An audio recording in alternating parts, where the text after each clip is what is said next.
Donc, cette semaine, je regardais, non pas cette semaine, je dirais dans les dernières semaines, pour pas dire dans les derniers mois, je suis je suis papa à la maison malgré moi depuis déjà au moins quasiment 6 mois déjà.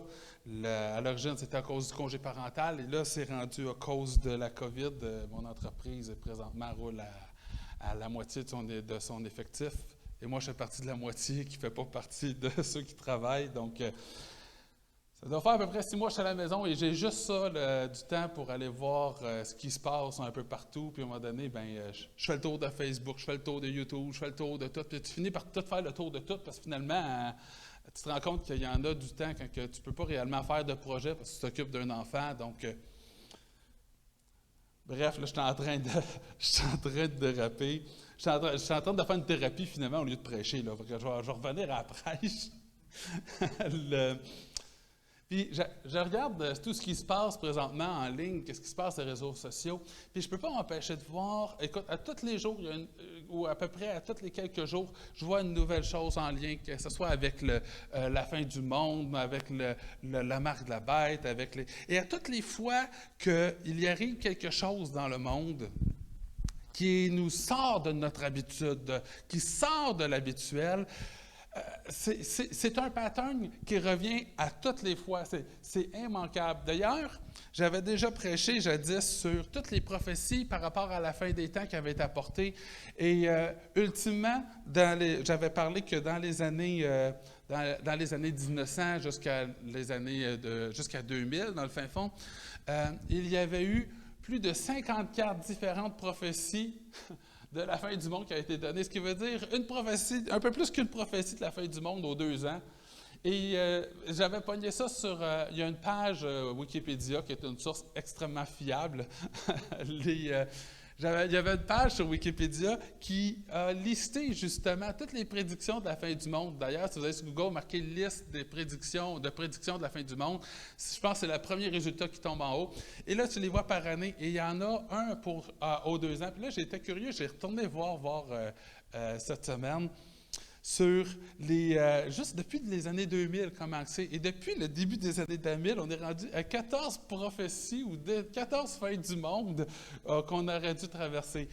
Bref, on est plus que dû pour être à la fin du monde. Je pense que là, on est rendu quasiment à une fin du monde aux années et demie maintenant. Et ça ne sort pas de nulle part. L'être humain, on est comme ça de nature. C'est comme si quelque chose, et je ne sais pas quoi, c'est du sarcasme en passant, je vous prépare. Je ne sais pas quoi, mais c'est comme si quelque chose était ancré en nous et nous disait déjà que ça, c'était quelque chose qui devait arriver. C'est comme si instinctivement, on le sait que la fin du monde va arriver. Comme si ça avait déjà été planifié par un être suprême.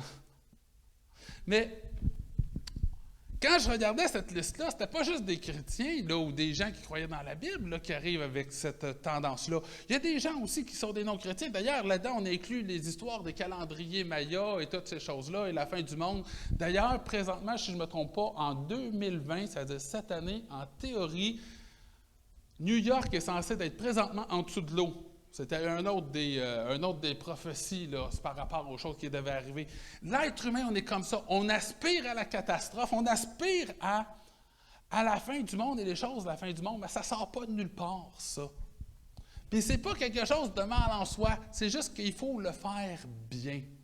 Et quand que je regardais ça, je ne pouvais pas m'empêcher de penser ou de revoir l'Église de Thessalonique. Et ce qui m'a allumé, quand mon père m'a demandé de prêcher, j'ai fait « Hey, c'est drôle parce que on dirait que ça concorde bien, tu sais, ce que je vois, puis cette espèce de prise de conscience-là que j'ai de ce qui se passe sur les réseaux sociaux dans les derniers mois par rapport au COVID puis tout ce qu'on vit. » Puis j'ai dit « C'est drôle parce que ça tombe bien. » Si vous vous rappelez, j'avais commencé à faire une série sur Paul. J'avais parlé sur les voyages missionnaires de Paul. Par la suite, on avait parlé du livre aux Galates, les Galatiens et un peu Et dans les prochains endroits que Paul a visités, on a eu Philippe, c'était le prochain, et Thessalonique, qui était tout de suite après. Les deux se sont suivis rapidement. Et j'ai dit, hein, voilà une belle opportunité de continuer cette série-là que j'avais commencée. Donc aujourd'hui, je vais vous parler de l'Église de Thessalonique. Et je vous le dis, je vous stoule déjà la fin, je suis un gars de même, moi je raconte la fin des films avant même d'écouter le film. On va revenir à ça et voir de quelle manière est-ce que ce qu'on voit alentour aujourd'hui, ces prophéties-là, de quelle manière est-ce que nous, la similitude que je vois avec l'Église de Thessalonique et de quelle manière est-ce que Paul a répondu à l'Église de Thessalonique. Donc, sans plus tarder, simplement faire une mise en contexte. On avait fait le premier voyage missionnaire, on avait parlé de ça, on avait dit que, Paul avait fait une tournée avec, à l'époque, c'était Silas, qui était un peu comme son tuteur à ce moment-là. Le deuxième voyage missionnaire, il va, Paul Barnabas, c'est qui j'ai dit Silas? Non, c'est Barnabas, excusez. Et Paul, dans son deuxième voyage missionnaire, avant même de partir, il va se disputer avec Barnabas. Et donc, ils vont décider de se séparer. Il va partir de son côté. Je fais juste un rafraîche-mémoire. Il part de son côté avec Silas.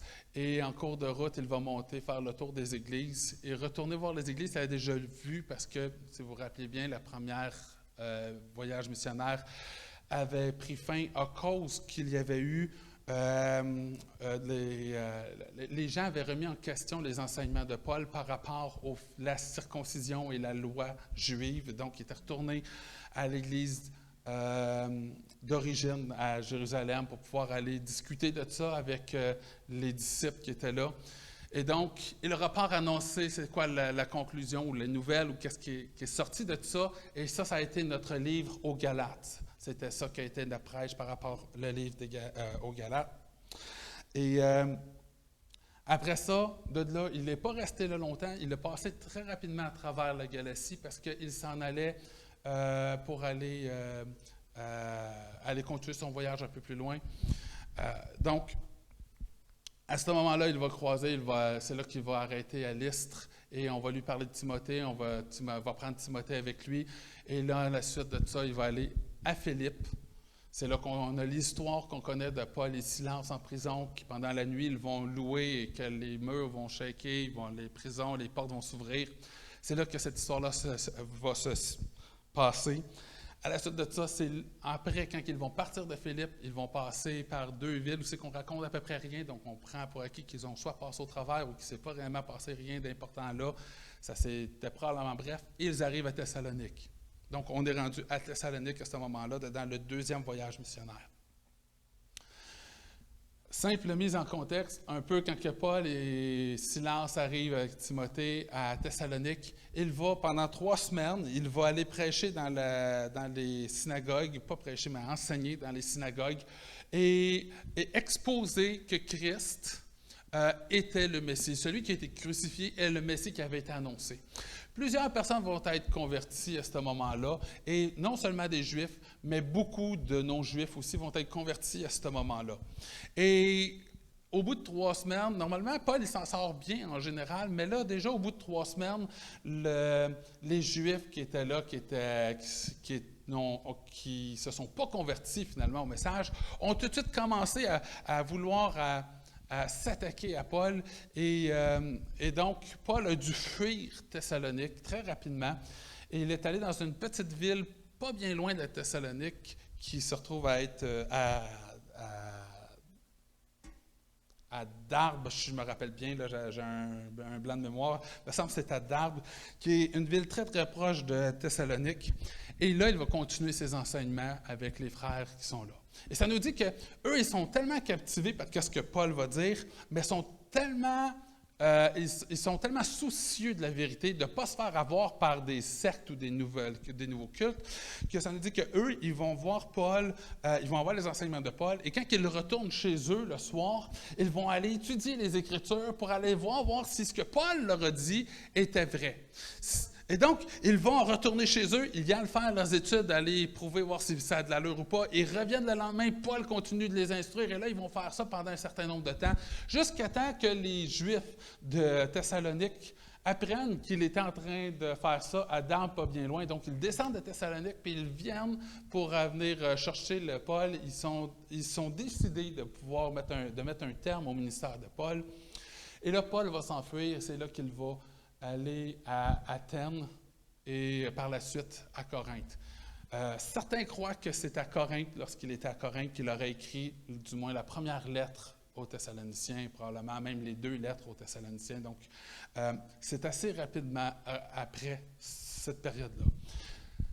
Quand il va partir pour fuir de Darbe, il va laisser derrière lui Timothée et Silas pour qu'ils puissent continuer d'enseigner puis un peu de les aider à s'organiser un peu. Et là, après ça, ils vont revenir et là, il va apporter des nouvelles de comment ça s'est passé là-bas. Un des soucis que Paul avait, c'était que ça a été tellement vite, tout ça, qu'il a peur qu'il n'ait pas vraiment eu le temps de bien établir les fondations avec l'Église de Thessalonique, puis que ça a été tellement vite que finalement, un coup de vent va passer et qu'ils vont être ébranlés et que finalement, ils vont avoir travaillé pour rien.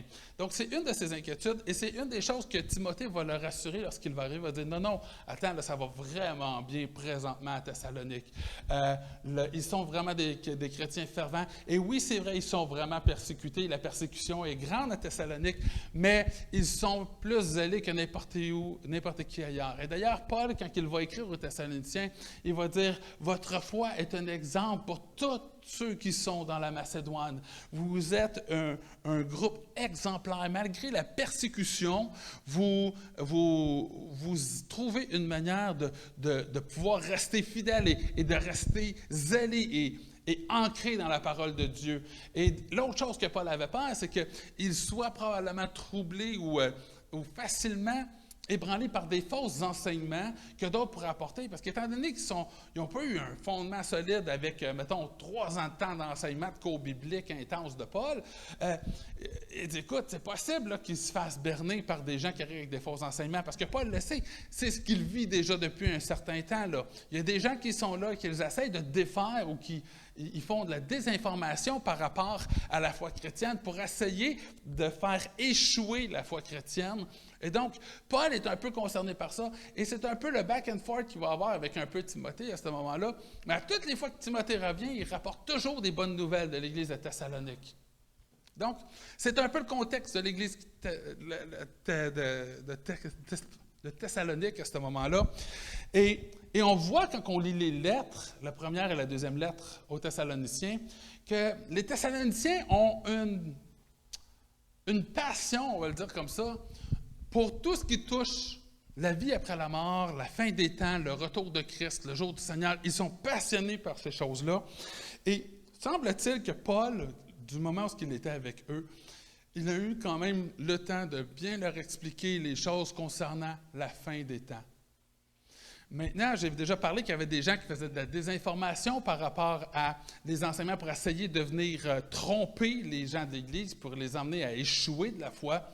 Eh bien, dans ces groupes-là, il y avait un groupe qu'on appelait les gnostiques, entre autres. C'était des gens qui, eux, on pourrait dire que ce sont des mystiques chrétiens. C'est des gens qui, eux autres, ils voient la parole de Dieu, ils voient la Bible et toutes ces choses-là comme étant une espèce de coffre-fort de mystère qui doit être révélé, et que plus que tu as des mystères de révéler, plus que tu es proche de la sainteté, de la divinité, de toute la quête. Puis c'est comme une espèce de patente un peu mystérieux. Et ces gens-là recherchaient toujours des signes puis des symboles dans tout, dans les Écritures, dans la vie de tout ce qui tourne autour de eux. Et je suspecte probablement que c'est eux qui vont avoir été les gens qui vont perturber l'Église de Thessalonique. Quand on va lire, on va aller dans la deuxième lettre qui a été écrite aux Thessaloniques, dans pas long. Mais je crois que c'est eux, parce que, étrangement, toutes les choses qu'on va voir là, que Paul va essayer de combattre contre, c'est des choses qu'on le sait que ce groupe-là en question avait déjà tendance à faire. Une de ces choses-là qu'ils faisaient, c'est qu'ils avaient des révélations, et comme qu'eux n'avaient aucune crédibilité, ce qu'ils faisaient, c'est qu'ils écrivaient des lettres dans lesquelles ils enseignaient leurs révélations qu'ils avaient eues, et après ça, ils les signaient au nom de Paul ou de Timothée ou de d'autres personnes comme ça. D'ailleurs, quand on voit des fois on entend parler des livres qui sont trouvés, dont un qui est quand même, que j'ai entendu souvent revenir, des gens me parler, c'est l'Évangile selon Thomas. Et ça, c'est un exemple, d'ailleurs, qui est connu. Celle-là a été démontré que c'était justement ce groupe de gnostiques-là qui avait écrit une lettre, qui ont dit « Ah, c'est l'Évangile selon Thomas ». C'était une lettre de leur révélation à eux, mais qui ne pouvaient pas prendre le crédit parce qu'il n'y avait aucune notoriété. Donc, ils prenaient quelqu'un qui avait été avec Christ, prenait son nom, le signait sur leur lettre à eux. Comme ça leur permettait d'avoir de la crédibilité. C'est le genre de choses qu'eux faisaient. Et c'est une des choses que Paul va adresser lorsqu'il va écrire aux Thessaloniciens, parce que les Thessaloniciens semblent avoir déjà été victimes de ça à ce moment-là. Et l'enseignement qui leur avait été apporté, c'était que, ou du moins une des choses qui avait été apportée dans cette révélation-là, c'était que le jour du Seigneur était déjà arrivé. Et comme que le jour du Seigneur commence avec l'enlèvement, eh bien, on a un sérieux problème. Pour eux, dans leur cas, ils disent « Et si le jour du Seigneur est arrivé, on est dans le trouble parce qu'on a raté le bateau à quelque part. » Donc, eux, ils sont en train de faire de l'anxiété par rapport à ça. Et Paul va répondre à ça. Mais juste pour vous situer un peu, là, vous mettre une espèce de vous mettre dans leur peau un peu, là. Il faut comprendre qu'eux, là, quand ils regardent alentour de eux, là, tout a une saveur apocalyptique. Là. Ils regardent à gauche, à droite, là, puis tout est à saveur apocalyptique. Là. On dit que l'Antichrist, là, il va venir, là, il va gouverner tous les pays au nord, il arrive du nord, et il va tout avoir une association, une alliance qui va être là, qui va se former. Et l'Antichrist va être au pouvoir sur cette alliance-là. Eux, ils sont là, c'est la Rome, c'est l'Empire romain, là. Tout est gouverné par les Romains. C'est clair que la Rome, c'est la bête. Puis c'est clair que l'empereur qui gouverne sur la Rome, c'est clair que c'est l'Antichrist. Et là, ça dit, il dit, hey, quand Christ était là, il a dit, le fils, il va trahir son père, la mère va trahir sa fille, tout le quête. Et là, on a les chrétiens qui sont là, qui sont courir après par les Juifs, qui sont persécutés, lapidés, tués, mettre à mort, à cause de leur foi, se fait traiter comme étant des hérétiques. Il dit, hey, Christ là, vous avez même annoncé que c'était pour arriver, tout ça, là, c'est clair que c'est la fin des temps. Et là, en même temps, dans cette période-là, les Romains, eux, adoraient un nombre inconnu, mais très, très, très, très multiple de dieux. Et les Juifs et les chrétiens étaient deux groupes qui, eux, sont monothéistes, et donc ils croient en un seul Dieu, et ne vont pas réellement très, très bien aller avec les Romains. Par contre, les Juifs, eux autres, l'avantage qu'ils ont sur les chrétiens, c'est que c'est une religion très ancienne et les Romains ont tendance à apprécier tout ce qui est antique et donc, ils vont tolérer les Juifs. Mais les chrétiens, ça vient de naître cette affaire-là, puis en plus, ça ne veut pas adorer aucun des dieux. Les chrétiens sont un problème. Ils ne sont pas encore, au moment où Paul va écrire la lettre aux Thessaloniciens, les Romains ne sont pas encore très, très actifs par rapport à la persécution des chrétiens encore, mais ils ne sont pas très, très, très chauds à l'idée des chrétiens quand même. Et donc, il y a quand même un certain rejet qui est là, que les chrétiens vont éprouver de la part des Romains, déjà là. Et donc, cette espèce de distinction-là va créer une friction aussi avec les Juifs puis les Romains. Et là, les Juifs vont tranquillement, pas vite, commencer à se rebeller puis à essayer de s'opposer à Rome. Et donc, on a tout ça qui est en train de prendre place. Et éventuellement, pas longtemps après, quelques années après, c'est là qu'on va avoir la ville de Jérusalem qui va être assiégée parce qu'il va y avoir eu ce soulèvement-là de la ville de Jérusalem.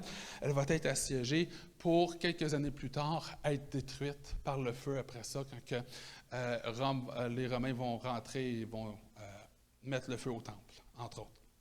Donc, on est déjà dans cette ère-là de guerre civile qui se brasse à ce moment-là. Il dit, ben Colin, c'est ça que Christ a dit. Il dit, quand que vous allez entendre parler de guerre, de rumeurs de guerre, là, quelque chose qui s'en vient, là, c'est parce que la fin est proche, là. Eux, là, ils regardent alentour de eux, là, et partout ce qu'ils regardent alentour de eux, ça sent l'apocalypse, ça sent la fin du monde à plein nez, là. Fait que eux, quand ils reçoivent une lettre après ça, de la part de Paul, qui leur dit « Hey, regarde, c'est le jour du Seigneur, tout ça. Puis regardez ça, regarde, l'empereur, c'est l'Antichrist. Puis Rome, c'est la bête. Puis là, ce que les Juifs, ils font, là, présentement, les chrétiens, c'est ça que Christ, il parlait. Puis là, ils commencent à tout... Eux, là, ils ont toutes les raisons de croire, là. Puis c'est exactement ce qu'on voit à toutes les fois, aux années et demie maintenant. À toutes les fois qu'une nouvelle prophétie du monde, c'est toujours quelque chose comme ça. Là. On nous emmène de quoi dans la Bible? Là, on dit, hey, regardez dans la Bible, ça dit qu'il y a des lunes rouges avant que le Seigneur revienne. Et là, c'est clair que le Seigneur revient, on parle de lunes rouges. Ah ben là, les lunes rouges arrivent. Eh bien là, je pense que Dieu est rendu à peu près, quoi, c'était en 2015, ça, il est rendu 5 ans en retard. Là. Je pense que Dieu, il a manqué son autobus, là. Et là, après ça, on dit, ben oui, mais c'était dans la Bible. Après ça, on dit, ben là, c'était les étoiles, la constellation de la Vierge avec les planètes. Là. Il y avait Jupiter, puis les Vénus, puis Mars. Puis là, ça faisait une Vierge avec une couronne de 12 étoiles, puis tout le kit. Puis là, c'était rendu en 2017, là, je vous parle, là. On dit, c'est le signe, c'est la fin des temps. Puis là, je regarde aujourd'hui, puis je vois encore sur le Facebook, puis là, c'est toujours de quoi de nouveau à toutes les fois. Et c'est encore la même saveur qu'on a. Il n'y a rien de nouveau sur le soleil, comme on dit. Des fois, on a l'impression que nous, là, on est l'exception à la règle, là, que nous, on arrive, là, puis que nous, là, il n'y a personne qui était dans notre position comme nous avant, là. Mais si on prend le temps d'aller étudier, on se rend compte que on fait juste répéter tout le temps la même histoire encore et encore. Là.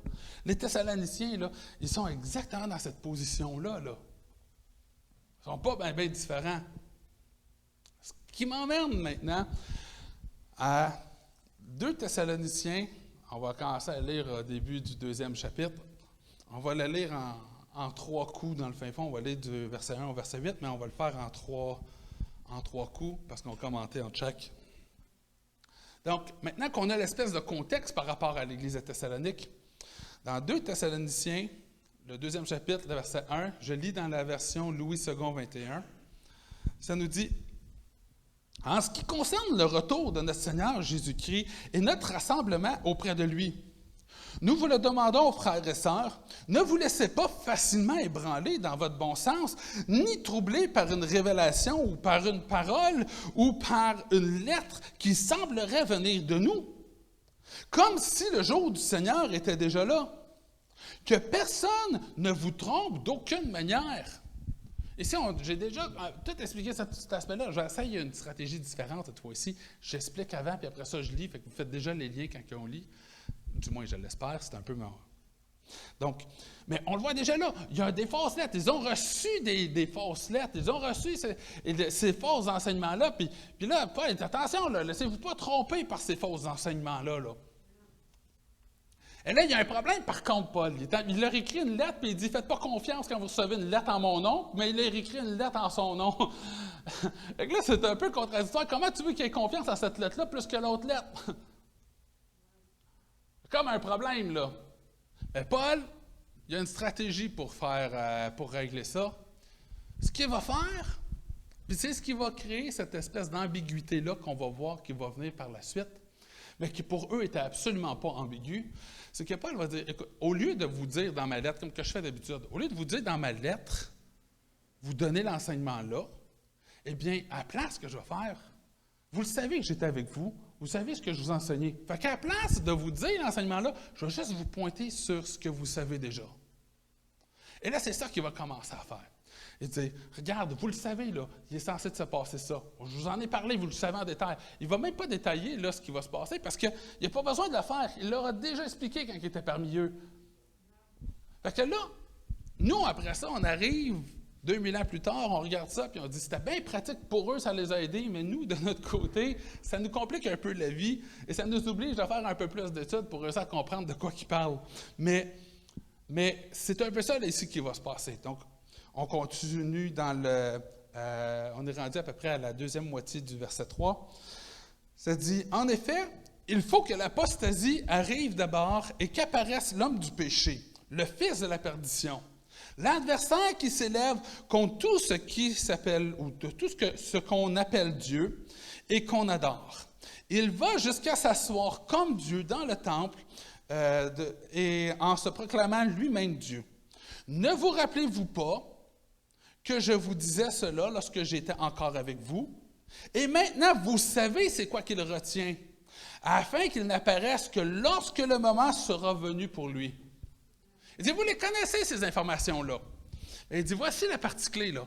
Le jour du Seigneur ne peut pas être déjà arrivé, là. Puis vous le savez que ça ne peut pas déjà être arrivé. Parce que, tu vois, le jour du Seigneur, là, quand il va arriver, premièrement, il faut que l'apostasie arrive. Mais ce n'est pas vraiment l'apostasie qui est le signe ici, sur lequel il met l'emphase. Et ça, on va le comprendre dans l'autre verset qui va venir après.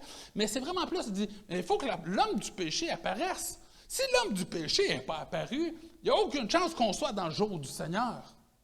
Et donc, c'est un peu ça qu'il est en train de dire. Mais ça, il dit, vous le savez, je vous l'avais enseigné déjà. Mais c'est la même chose pour nous aujourd'hui.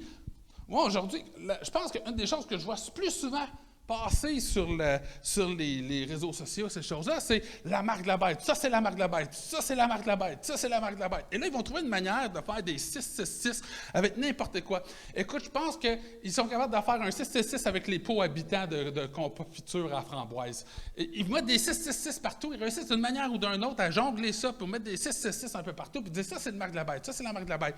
On est rendu avec tellement de marque de la bête en ce moment que je pense que ça ne veut plus rien dire. Mais on le sait pourtant. La parole de Dieu, si on lit la parole de Dieu, ça nous dit que quand la bête va arriver, là, lui, il va prendre le pouvoir, il va avoir tous ces pays-là qui vont se réunir ensemble, puis c'est comme ça commence. Là. On a les 10 rois qui se réunissent ensemble, et l'Antichrist, là, celui qui va être l'Antichrist, il va être mis en autorité sur ces 10 pays-là qui se sont affiliés ensemble, et qu'après ça, c'est là que plus tard, là, il va commencer à faire ses guerres, commencer à conquérir le monde et toute la quête. Puis la marque de la bête arrive après, parce que là, il vient consolider son pouvoir. Là, il y a une guerre, c'est plus une guerre physique contre les pays qui sont là, mais là, c'est une guerre contre Dieu à ce moment-là. Et là, il va s'opposer à Dieu et toutes les choses qui concernent Dieu. Puis là, la seule manière que tu peux réussir à trier le monde, c'est de ta minute. Si tu ne te prosternes pas devant moi, là, ça veut dire que je prends pour acquis que toi, tu fais partie du camp ennemi. Ah, c'est pas de même, facile à trier, là. Le but de la marque de la bête, c'est pour réussir à dire, ben, regarde, tous les gens qui ne veulent pas être fidèles à la bête, puis qui ne veulent pas suivre la bête, là, ben, ils vont mourir parce qu'ils ne pourront plus acheter, ils ne pourront plus vendre, ils ne pourront plus rien faire pour essayer d'assurer leur survie. Fait qu'ils vont mourir. C'est ça le but de la marque de la bête. Mais j'arrête pas de voir des choses, des vidéos sur ça, c'est la marque de la bête, ça, c'est la marque de la bête, ça, c'est la marque de la bête. Moi, j'ai juste une question pour vous. Comment est-ce que la bête peut avoir une marque si la bête n'existe même pas encore? Puis vous le savez, ça. Vous le savez, ça, en dedans. Mais instinctivement, la nature humaine, on aspire tellement à la fin des temps, à tout ce qui est ça. Puis même si on en a peur, on est terrifié par la fin des temps, mais on la recherche constamment. Qu'à un moment donné, on l'accepte parce que ça vient un peu appuyer ce qu'on s'attend qui arrive, ou pas qu'on veut qu'il arrive, mais ce qu'on s'attend à ce qui arrive. Et donc, ça vient appuyer un peu ce petit côté-là, et on se met à accepter des choses, puis pourtant, on le sait que ça ne fait pas de sens. Puis c'est un peu ça ici que Paul est en train de dire. Il dit, vous le savez que ça ne se peut pas, là. L'homme du péché, il n'est même pas apparu. Dans le même principe, là, nous, on parle de la bête qui est cette alliance-là entre les 10 pays. Là, mais là, il dit, vous le savez, le jour du Seigneur ne peut pas être arrivé. L'homme du péché n'est même pas apparu. La bête n'est même pas là. Celui qui est censé contrôler la bête n'est même pas là. Il dit, comment est-ce que vous pouvez penser qu'on est dans le jour du Seigneur? Vous le savez là, que ce n'est pas ça. Et là, après ça, le grand mystère arrive tout de suite après. Quand on arrive dans le verset 7, ça nous dit, en effet, le mystère de l'impiété agit déjà. Vous savez, quand la parole de Dieu dit que quelque chose est un mystère, c'est parce que c'est un mystère. Okay? Ça veut dire, pas qu'on ne peut pas savoir de quoi ça parle, ça veut dire, hey mon grand, c'est comme un drapeau rouge qui dit, hey mon grand, il y a quelque chose à voir ici, là. Viens chercher ici, là, parce qu'il y a de quoi trouver ici, là. Il dit, le mystère de l'impiété agit déjà à ce moment-là. Premièrement, il y a deux choses que je veux faire ici. C'est premièrement, essayer d'éclaircir c'est quoi le mystère d'impiété avec vous. Et deuxièmement, pourquoi est-ce que c'est pertinent d'en parler là dans le contexte qu'on est en train d'avoir là, dans cette discussion-là que Paul est en train d'avoir avec l'Église de Thessalonique. Donc, premièrement, c'est quoi le mystère de l'impiété? Je pense que le meilleur point de départ qu'on pourrait avoir, on a parlé déjà à la fête des Pères, quand j'ai prêché, sur l'Esprit de Dieu qui est en nous, et on a notre vieille nature qui est là, cette nature-là qui est teintée par le péché qu'on a reçu dedans, et qui fait qu'on ne peut pas plaire à Dieu, même si on veut qu'on veut plaire à Dieu. Et si vous n'étiez pas là, ben la vidéo est encore sur Facebook. Vous pouvez aller sur le Facebook du Carrefour Chrétien puis aller la revisionner pour un rafraîchissement-mémoire. Mais l'idée, c'est qu'on a cette dualité-là qui est là. Il y a l'Esprit de Dieu et il y a notre esprit qui est là. Et Paul, si on va lire dans le Romains, le 6e chapitre, il va nous expliquer un concept qui semble peut-être un peu contre-intuitif par rapport à notre perception humaine. Mais vous allez voir, ça fait bien du sens. Paul, il va dire, on est tous, de base, esclaves du péché. Esclave, là, c'est pas libre, là. Ça ne veut pas dire que tu es libre de faire ce que tu veux. Ça veut dire que tu es un esclave et tu dois faire ce que ton maître te dit de faire. C'est ça. Il dit, on est tous esclaves du péché. Mais heureusement, Christ est venu. Puis quand Christ est venu, comme on a parlé dans la prêche la journée de la fête des Pères, il nous a donné cet autre esprit-là. Cet esprit-là n'est pas esclave du péché. Cet esprit-là est un esprit de Dieu. Et il dit maintenant, tu as le choix.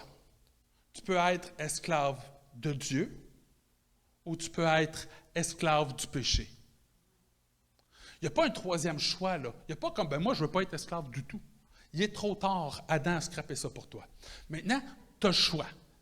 Tu peux être esclave de Dieu ou esclave du péché. Et juste pour que ça soit un peu plus clair, on va essayer d'enlever les mots ambigus, puis on va essayer de mettre des mots qu'on ait plus l'habitude d'entendre. Okay? Quand on parle d'impiété, okay? Quand on dit le mystère de l'impiété, le mot impiété, ça veut dire quelque chose qui est sans la loi ou sans la loi de Dieu, faisant référence à la loi de Dieu, quelque chose qui est en dehors de la loi, okay? Contre la loi de Dieu. Le péché, c'est une désobéissance contre Dieu. C'est d'aller à l'encontre de ce que Dieu dit. On peut-tu dire que c'est à peu près synonyme, ça? On peut-tu dire aussi que si tu t'opposes à Dieu, on peut parler ici d'une certaine forme de rébellion? Et donc, quand on parle d'impiété, quand on parle de péché, on parle ici de rébellion contre Dieu. D'ailleurs, si on lit les mêmes versets dans d'autres traductions, là je l'ai ici dans la version Le Sommaire, on va le relire ensemble. Vous allez voir, ça donne toute une autre couleur quand on lit dans cette traduction-là. Et ce n'est pas parce que les mots ne sont pas bons, c'est parce qu'on n'a pas les bons mots en français pour décrire exactement le mot original. Donc, des fois, c'est ce qui fait qu'on va avoir des mots différents qui vont être utilisés d'une traduction à l'autre. Mais en lisant cette traduction-là, ça nous mène peut-être une meilleure idée de ce qui se passe. Donc, si je lis les mêmes versets à partir de la deuxième partie du verset 3, dans la version Le Sommaire, ça dit « Car ce jour n'arrivera pas avant qu'éclate le grand rejet de Dieu. » On parle de l'apostasie, il dit le grand rejet de Dieu. Et qu'apparaisse l'homme de la révolte qui est destiné à la perdition. L'adversaire qui s'élève au-dessus de tout ce qui porte le nom de Dieu et tout ce qui fait l'objet d'une vénération religieuse. Il ira jusqu'à s'asseoir dans le temple de Dieu en se proclamant lui-même Dieu. Je vous disais déjà cela lorsque j'étais encore chez vous. Ne vous en souvenez-vous pas? Ne vous en souvenez-vous pas? Il me semble que ça se dit drôle, mais en tout cas.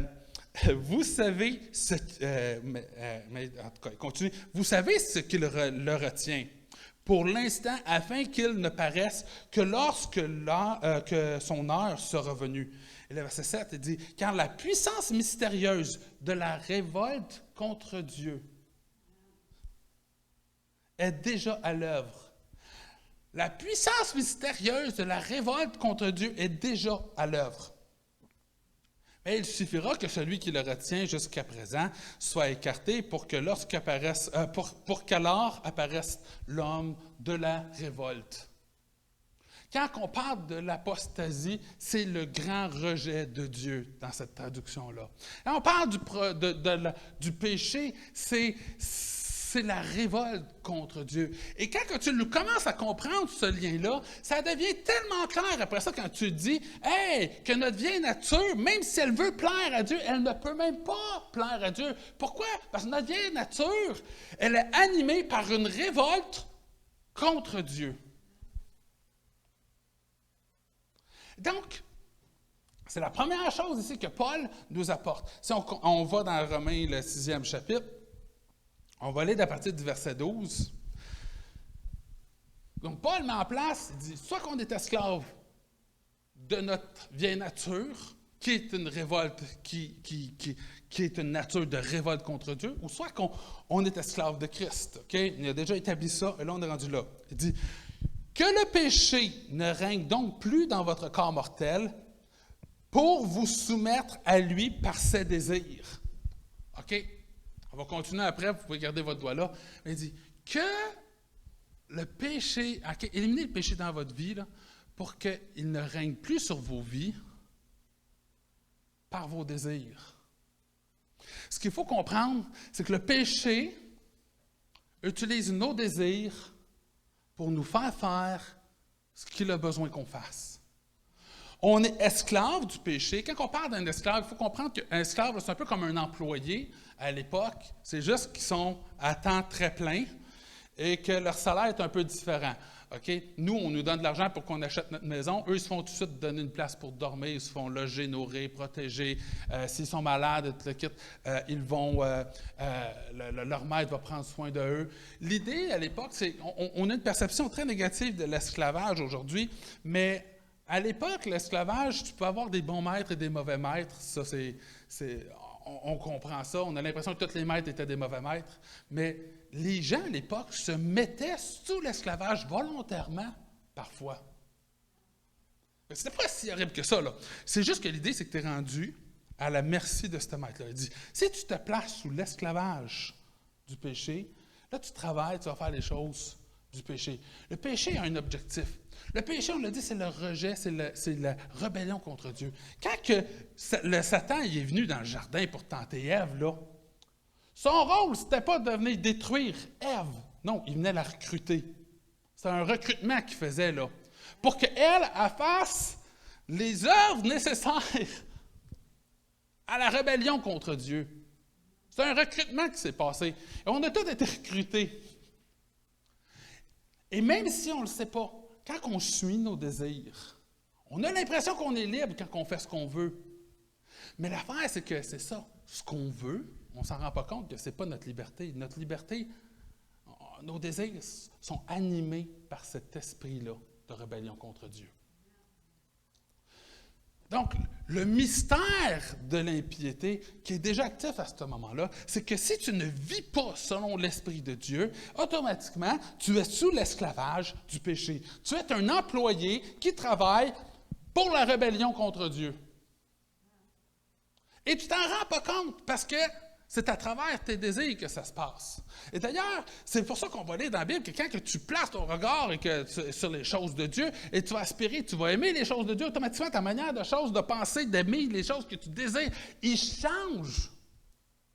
Tandis que quand tu t'éloignes de Dieu, bien, tes pensées, tes désirs et toutes ces choses-là changent. L'esprit que tu suis change tes désirs. La preuve que ce n'est pas tes désirs à toi. On a l'impression que c'est nos désirs. On pense que quand on suit nos désirs, on est libre. Mais ce n'est pas tes désirs à toi. Ces désirs-là, là, c'est cet esprit de révolte-là qui les donne.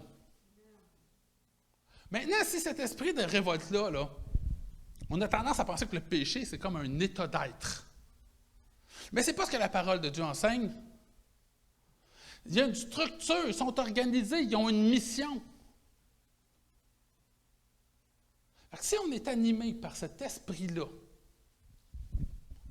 qui est cet esprit de révolte-là, et qu'on fait, en pensant qu'on est libre, on fait ce qu'on a envie de faire, mais en réalité, on ne réalise pas qu'on est en train de réellement faire ce que le péché veut qu'on fasse. Eh bien, Paul, ici, là, ce qu'il est en train de donner comme insinuation, il dit, mais c'est normal qu'alentour de toi, quand tu regardes, tout a de l'air apocalyptique. Parce que le mystère de la révolte contre Dieu est déjà en œuvre en pleine puissance. Le même esprit OK, de révolte contre Dieu. Quand l'Antichrist va venir, ça dit c'est quoi? C'est l'homme de la révolte. OK, l'Antichrist, c'est l'incarnation physique de l'homme de la révolte. OK, la même révolte qui est déjà là, qui prend déjà action aujourd'hui, c'est ce même esprit-là qui va animer l'Antichrist à la fin. Fait que l'Antichrist n'est pas ici, mais l'esprit qui anime l'Antichrist est déjà là, est déjà à l'œuvre à travers tous les gens qui ne vivent pas selon l'esprit. Et ils ne savent pas qu'ils le font. Ils ne savent pas parce qu'ils sont certains que c'est leur désir, mais inconsciemment, ils sont en train d'œuvrer pour la rébellion contre Dieu. Fait qu'aujourd'hui, quand on voit un gouvernement qui prend une décision, qui parle de, mettons, une puce dans une main ou des... là, je ne sais plus, là, il y en a tellement là, on dirait que ça se bouscule dans ma tête, je n'arrive pas à toutes les nommer. Mais, mettons, on parle juste de la puce dans la main, là. Quand le gouvernement fait ça, là, lui, là, ça fait du sens en titi, là. Parce que si on a une puce dans la main, là, oublie ça, là, tu ne fais plus voler ton portefeuille, les vols d'identité, hey, on vient d'en régler beaucoup de problèmes, là. Il y a juste des bonnes raisons d'avoir une puce dans la main. Et on vient de régler tellement de problèmes. Et tout le monde la veut, la puce, parce que quoi? Ça nous donne plus de sécurité. De toute manière, si tu n'as rien à cacher, moi, celle-là, je pense que quand je l'entends, celle-là, je pense que j'ai les poils qui me dressent sur les bras. Si tu n'as rien à cacher, ça ne devrait pas te déranger.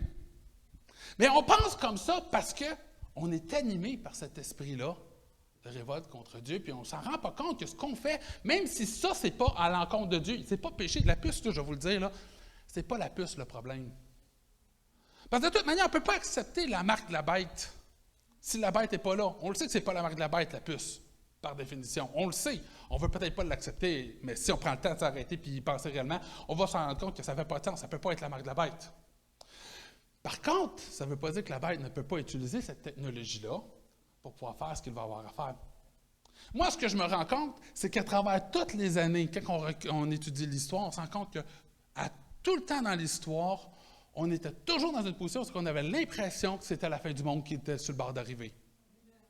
Et il y a une raison pour ça, Paul l'explique, c'est parce que c'est le mystère d'impiété qui est à l'œuvre à ce moment-là. C'est le mystère de cette révolte-là contre Dieu, de cet esprit-là qui organise tout. Mais moi, quand je pense à ça, voici comment moi je l'imagine dans ma tête. OK? Moi, je vois Monsieur Esprit révolte contre Dieu, là. OK? Je vois mettons on va dire que ça, c'est le roi révolte contre Dieu, là, dans le monde spirituel, là. Et lui, il fait comme, l'Antichrist s'en vient, mais je ne sais pas quand. Fait que je suis mieux de m'assurer que quand il arrive, tout soit prêt pour lui. Moi, c'est de même que je vois que ça se passe un peu, là, probablement, là, dans le monde spirituel. Fait qu'on est toujours dans une situation où c'est qu'on a l'impression d'être dans un environnement apocalyptique. Et regarde, que c'est mieux que Hitler, par exemple, c'est pas si loin que ça. Nous, là, Hitler, là, hey, quel plus grand signe apocalyptique! Et c'est justement les Juifs auxquels il s'attaquait. En plus, il a conquéri tous les pays. Il est en train de regrouper tous les pays qui sont là au nord. Eux autres aussi, là, on peut croire que c'était encore la fin des temps, là. Mais j'ai l'impression que le mystère de l'impiété, c'est que cet esprit-là de rébellion contre Dieu nous garde constamment dans une position où c'est que l'Antichrist pourrait revenir et que tout serait prêt pour lui. C'est un peu comme ça que je le perçois. Ça ne veut pas dire que c'est ça exactement qui se passe, mais il y a une chose que je sais, c'est que le mystère de l'impiété, c'est qu'on est tous contrôlés par cette nature humaine-là qui est teintée par le péché. Donc, ce n'est pas surprenant qu'on voie des choses alentour de nous à saveur apocalyptique. Mais il faut comprendre une chose. Quand la carte de guichet est sortie, là, je me rappelle, là, on disait la carte de guichet, ça c'était la marque de la bête. Parce qu'on la tient dans notre main, puis on se souvient de notre nip dans notre tête. La main, la tête, c'est la marque de la bête. Aujourd'hui, on est sur le bord d'éliminer tout ça parce qu'il y aura peut-être une puce qui va tout faire. OK, on est peut-être quoi, on va dire 10 ans, 20 ans peut-être avant que ça arrive. Là. C'est une question de temps avant qu'on se ramasse avec toute une puce, puis on n'aura plus de carte. Là. Fait que la marque de la bête, là, oui, ça aurait pu être utile pour la bête si elle était venue dans ce moment-là, mais il ne sait pas quand est-ce qu'il revient. La bête va juste utiliser les technologies qui sont déjà là.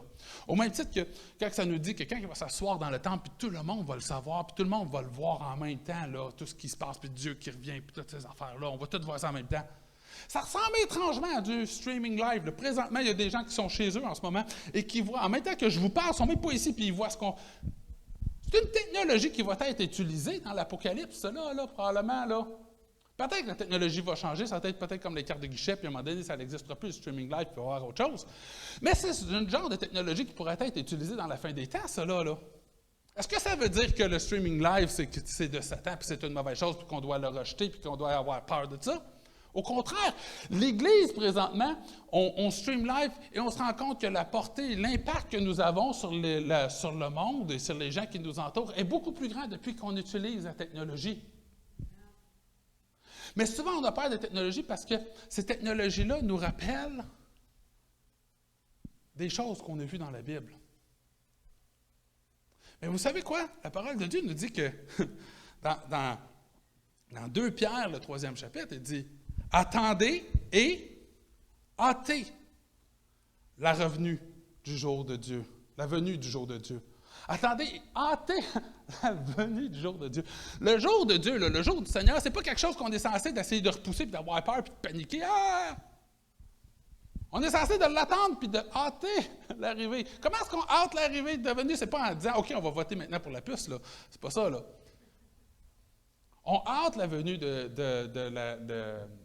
jour du Seigneur parce qu'il dit « Hey, il y a un homme qui est là, qui doit rentrer dans le royaume des cieux. » Il dit, j'ai laissé, il y a un mystère aussi que j'ai laissé le peuple d'Israël dans cette espèce de, un peu les yeux voilés, les yeux spirituels voilés, pour un temps, le temps que les nations, que les autres personnes qui ne sont pas du peuple d'Israël puissent entrer dans le royaume de Dieu. OK, il y a un temps qui est décidé pour faire rentrer les gens dans le royaume de Dieu. Comment tu peux hâter la venue du jour du Seigneur? C'est simple. Fais ta job.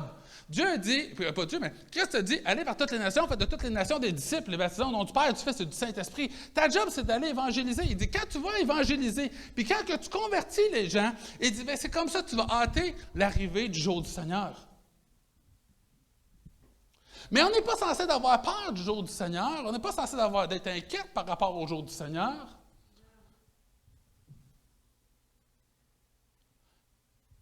Mais Paul, ici, c'est un peu à ça qu'il va faire appel. Il va dire, écoutez, là, c'est sûr que tout ce que vous allez voir alentour de vous, là, va avoir une saveur apocalyptique, c'est pas fini, là. C'est pas demain la veille que ça va changer, là. Ça fait 2000 ans que c'est comme ça, d'ailleurs, je vous le dis, là, ça fait 2000 ans que c'est comme ça. C'est pas demain la veille que ça va changer. Par contre, notre focus premier ne devrait même pas perdre du temps avec ça. Notre focus premier, ça devrait être d'aller par toutes les nations et faire de toutes les nations des disciples. Il faut faire attention que le mystère du péché ne vienne pas nous faire perdre notre focus. On a une mission à accomplir et on doit l'accomplir. Il faut faire attention parce que ça devient facile. Ça devient facile des fois de se laisser berner par toutes sortes de choses qui viennent un peu comme tétiller un peu notre curiosité ou les choses qui nous fascinent, dont la chose, dans ce cas ici, la fin des temps.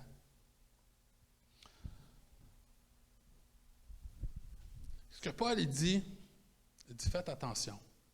Il dit, ces gens-là qui font des choses qui peuvent avoir une saveur apocalyptique ne savent même pas ce qu'ils font. C'est naïf quand ils le font. Là, on est comme, ah oui, on veut s'attaquer à là, on avait, écoute, tous les présidents des États-Unis, à un moment donné ou à un autre, il y a eu une conspiration qui disait que c'était l'Antichrist. Et on peut dire la même affaire pour tous les derniers papes aussi. À un moment donné, pape Jean-Paul II, c'était l'Antichrist. On a eu le Benoît, le François, ils ont tous été l'Antichrist, là. Ils ont tous passé, là. Mais l'idée, ce n'est pas d'essayer de s'opposer aux gens. Les gens, ils font ce qu'ils font parce qu'ils pensent que c'est la bonne chose à faire. Est-ce qu'on peut vraiment leur reprocher? Parce que nous, dans l'Église, on n'est pas meilleurs, on fait la même chose.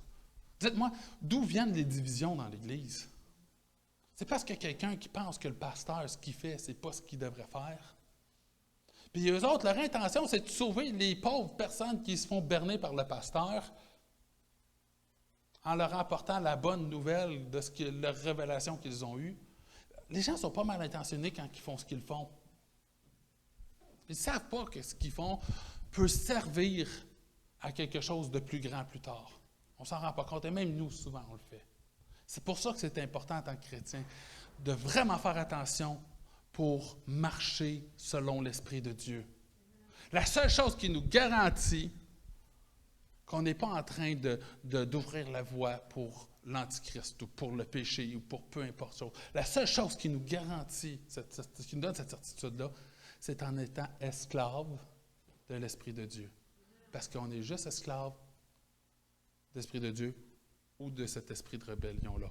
Il n'y en a pas d'autre alternative. Maintenant, pourquoi est-ce que le monde semble naturellement toujours aller en se dépravant tout le temps? C'est pas parce que les dirigeants qui sont là veulent détruire le monde. Quand on légalise des choses qu'on ne devrait pas légaliser, ou quand on décide de condamner des gens qu'on ne devrait pas condamner, ou de laisser libres des gens qui ne devraient pas être libres, c'est pas parce que ces gens-là sont en train de conspirer. Peut-être que dans certains cas, ça peut arriver. Je ne dis pas que ça ne peut pas arriver, là. Mais je te dirais qu'à 99% du temps, c'est pas parce que les gens sont en train de conspirer.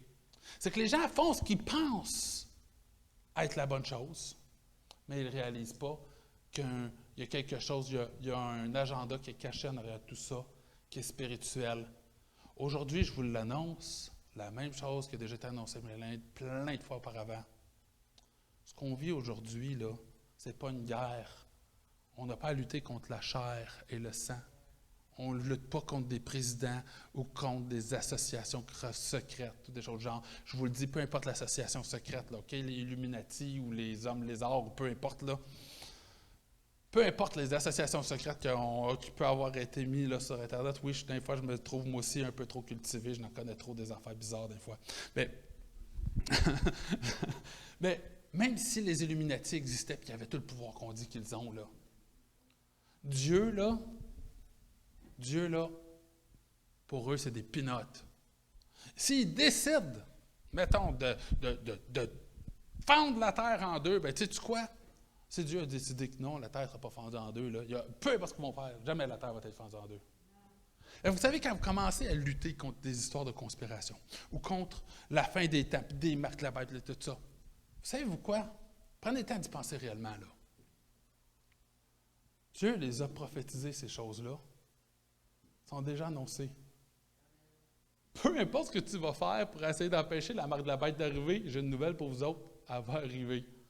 Puis Dieu, il a seté un temps dans le temps où c'est que ça va arriver. Peu importe ce que tu vas faire, ça va arriver. Quand vous essayez de changer ça, là, c'est pas contre l'Antichrist que vous êtes en train de combattre. C'est contre Dieu. Dieu l'a déjà dit, c'est là, ça va arriver. Ça a été prophétisé. Rien de ce que vous allez faire va changer quoi que ce soit. Votre rôle à vous, ce n'est pas d'essayer de changer la prophétie.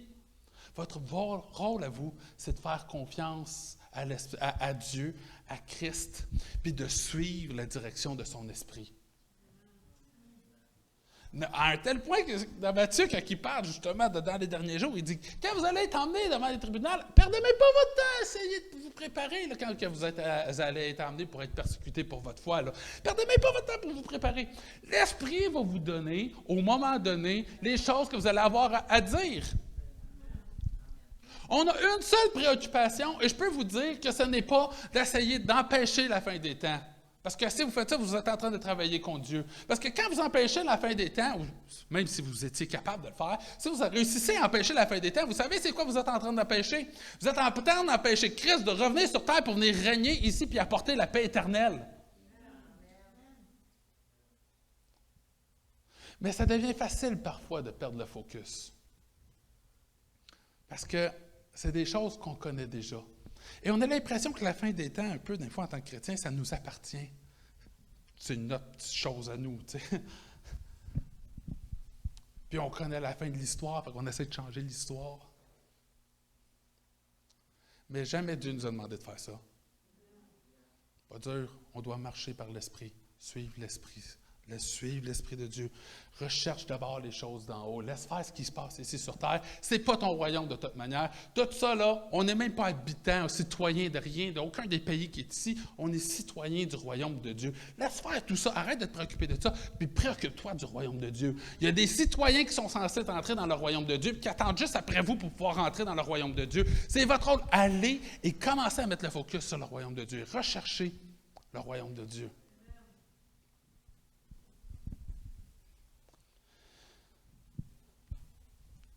J'ai commencé à lire le livre de Romains. Je pense que ça serait une bonne chose que je le finisse. Et donc, on était dans 6, le 12e chapitre, le 6e chapitre, on a lu le verset 12, on va le relire simplement pour le mettre en contexte. C'est que le péché ne règne donc plus dans votre corps mortel pour vous soumettre à lui par ses désirs. Ne mettez plus vos membres au service du péché comme des instruments de l'injustice, mais au contraire, livrez-vous vous-même à Dieu comme des morts revenus à la vie et mettez-vous vos membres à son service comme des instruments de justice. En effet, le péché n'aura pas de pouvoir sur vous puisque vous n'êtes plus sous la loi, mais sous la grâce. Et si on saute quelques versets, on se ramasse au verset 18, ça dit « Et une fois libérés du péché, vous êtes devenus esclaves de la justice. Je parle à la manière des hommes à cause de votre faiblesse naturelle, de même que vous avez mis vos membres comme esclaves au service de l'impureté et de l'injustice pour arriver à plus d'injustice. De même, maintenant, mettez vos membres comme esclaves au service de la justice et pour progresser dans la sainteté. » La vision de Paul ici, c'est qu'on est soit esclave du péché, soit esclave de l'Esprit de Dieu. Puis il dit maintenant, il dit au même titre qu'on a servi à toute cette rébellion-là contre Dieu. Aujourd'hui, on doit veiller à servir pour la construction du royaume de Dieu. Et vous savez, on parlait de ce qui se passe dans le monde, puis les prophéties de la fin, toute la quête. Mais c'est vrai dans l'Église, on a parlé par rapport à la division, c'est vrai dans vos vies aussi. On peut être seulement au service d'un des deux, c'est à notre devoir, c'est à nous de veiller à marcher par l'Esprit constamment.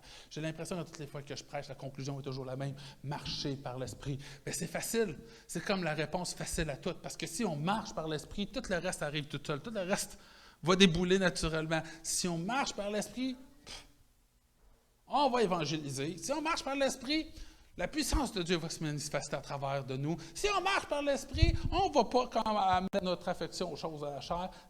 C'est juste logique que ça va toujours à la conclusion. Marchez par l'Esprit de Dieu. Et vous n'accomplirez pas les œuvres de la chair.